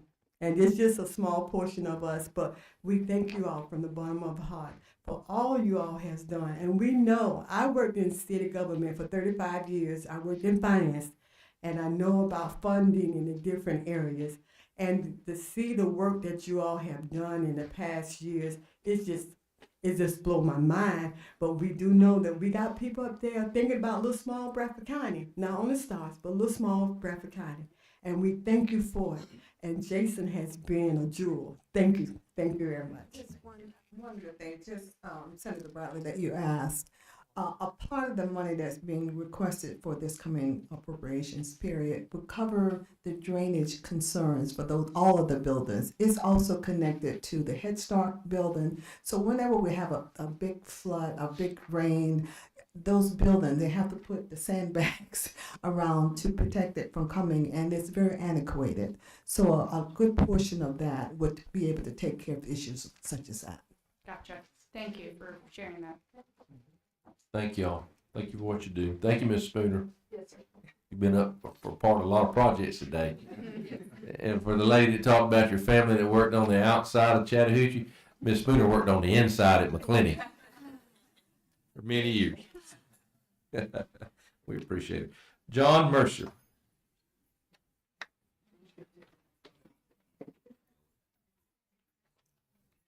Good morning. Good morning to both of you, Senator Bradley, Representative Brandon. I live in Lottie, and as you heard from our two city council members, we're very small. We have very limited budgets to work with. In saying that, we need some help. JLAC sent a letter to the city regarding certain information and stuff, which the city replied. One of the things that they also did was the city council sent a letter to JLAC stating that they'd like to have a procedural audit done. Now, our city government is inefficient in the way it's being run, okay? The city then pulled their request for the audit because of the price tag. They're looking at $75,000 to $85,000 to do this procedural audit. What I'm asking from both of you is if there's any way that we could get some kind of funding to pay for a procedural audit so we can get Lottie working more proficiently. Okay? It seems that the government we had has been there for 20 some odd years, and she's never moved forward with the times. We have our finances are done through QuickBooks, but our QuickBooks aren't being utilized 100%. We have very few items that are on a general ledger list. Everything else is miscellaneous. And we need some help in getting this city to be more proficient and to save money in what we do. Because I think we're losing money where we shouldn't be. And if we can get your help and get Joint Legislative Auditing Committee's help, come in and do that procedural audit, maybe we can turn the city around. And on that note, I want to thank you for everything you do, and you have a great day and be safe. Thank you, sir. Thank you. Thank you for your comments. Stephanie Kolb, the Education Foundation. Morning.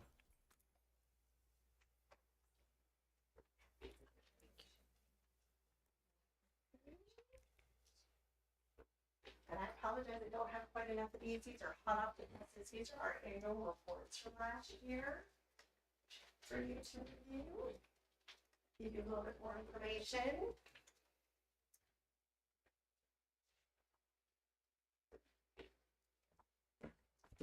So good morning, and thank you for allowing me the opportunity to speak today. Senator Bradley, Representative Brandon, Jason, I spoke to you a little bit back and forth on email yesterday.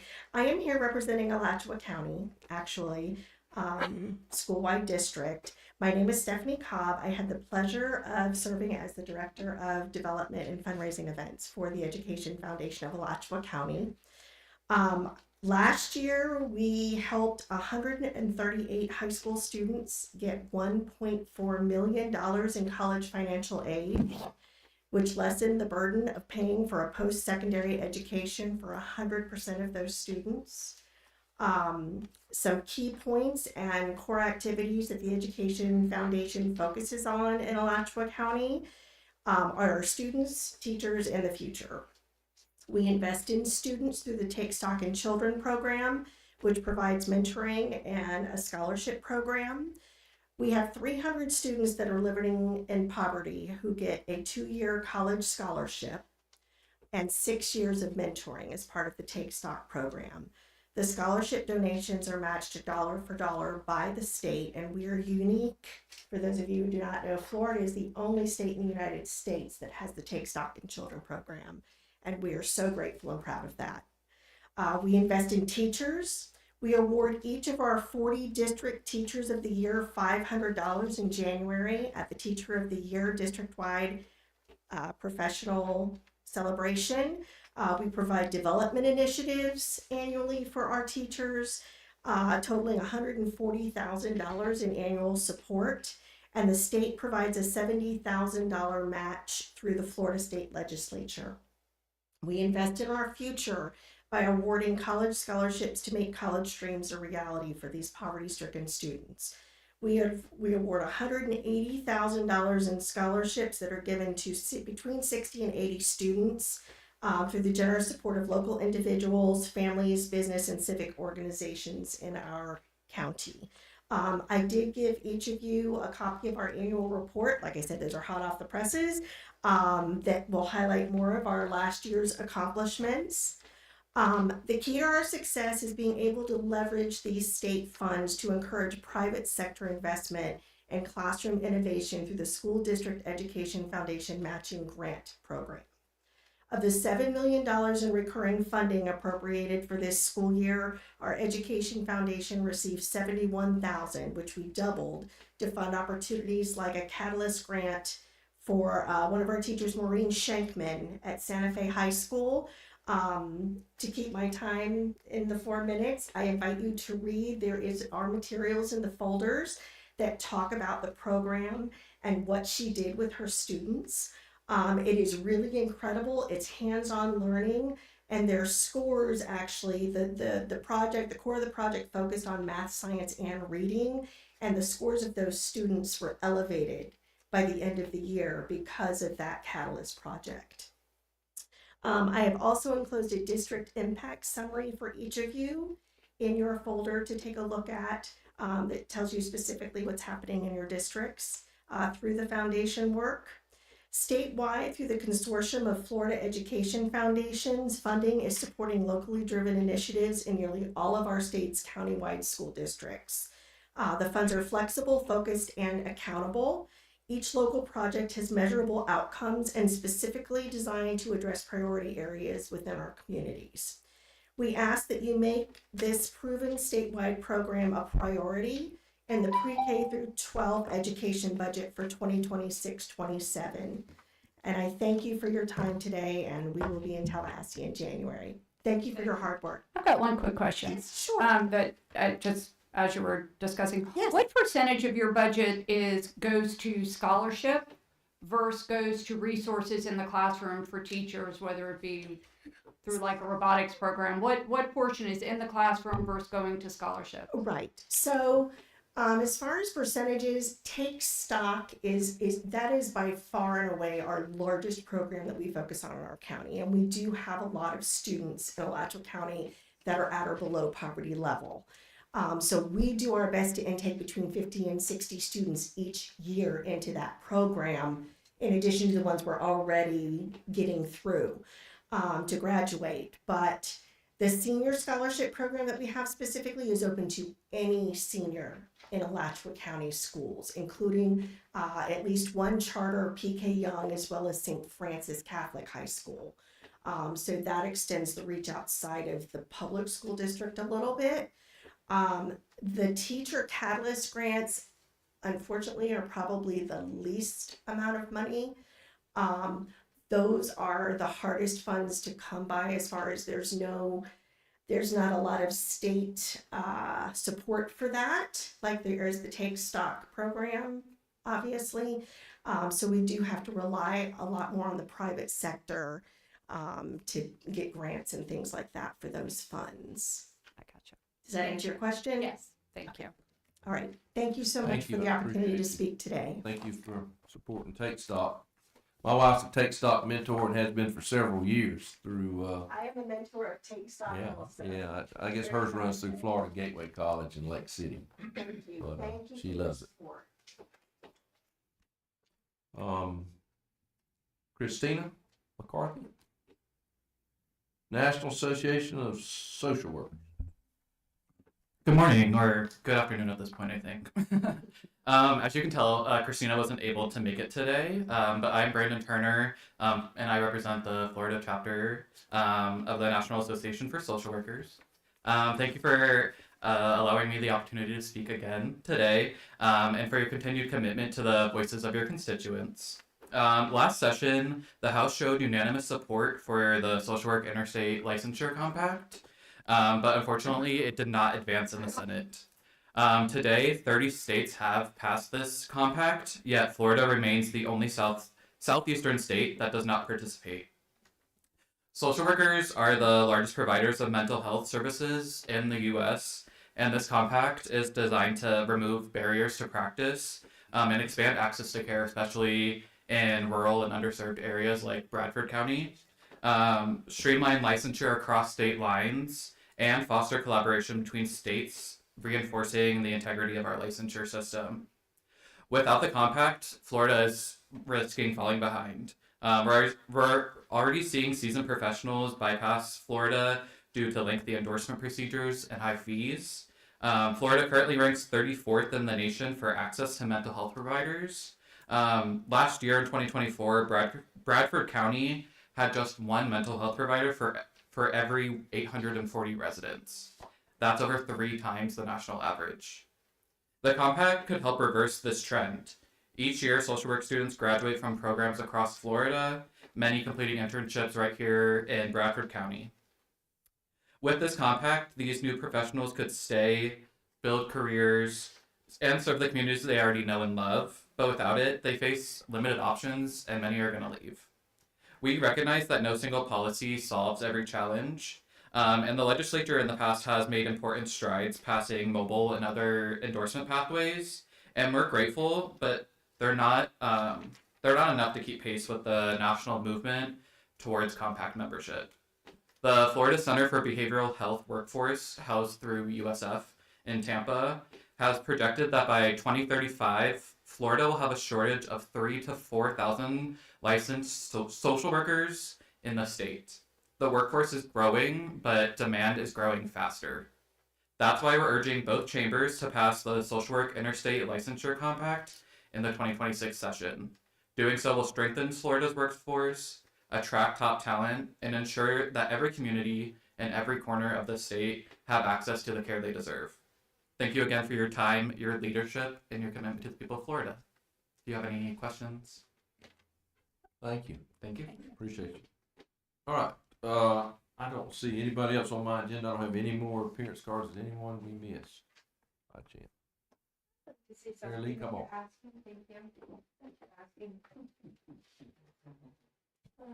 Good morning, Brad. Good morning, good afternoon, exactly. Marilyn Malwitz Gibson. I'm actually in Fort White, Florida, in your districts. Thank you for hearing me today. I wasn't sure if I was going to say anything or not because this is the first time I've attended since the redistricting. So it's been interesting to kind of hear what's been said here. I do want to remind everybody that now with the new district redistricting that you have the entire Santa Fe River up to the Ichetucknee in your purview. So I feel like I give the voice to the Santa Fe River over the years.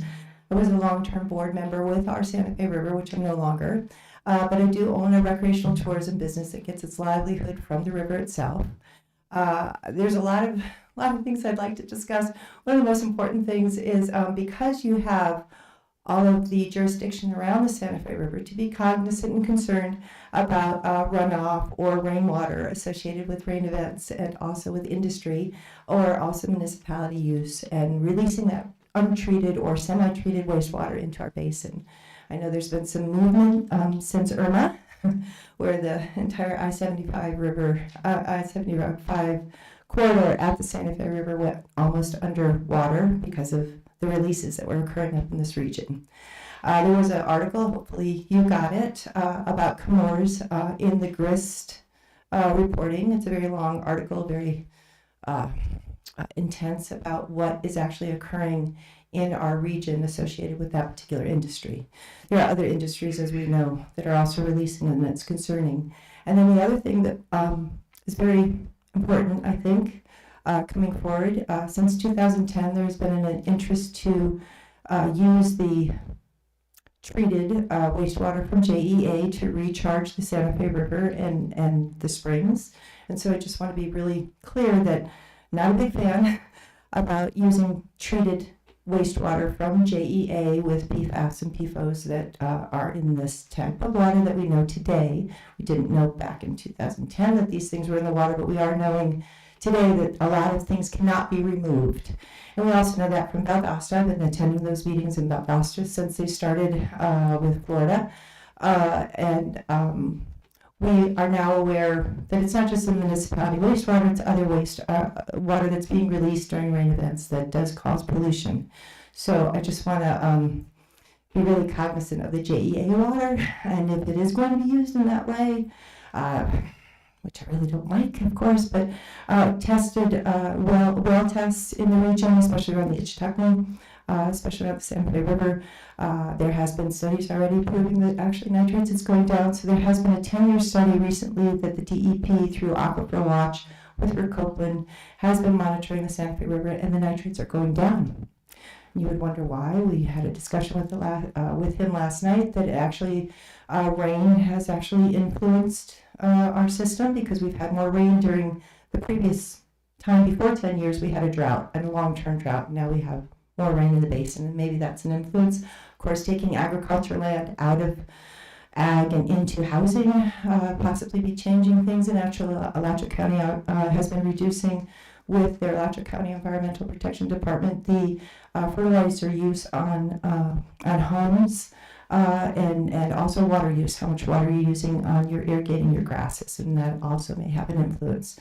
So really concerned about how water is being used. Using water and any of our waste at the location where it's being used, instead of sending it out into dumps even, or putting it into pipelines, or removing it from the area where it's being used.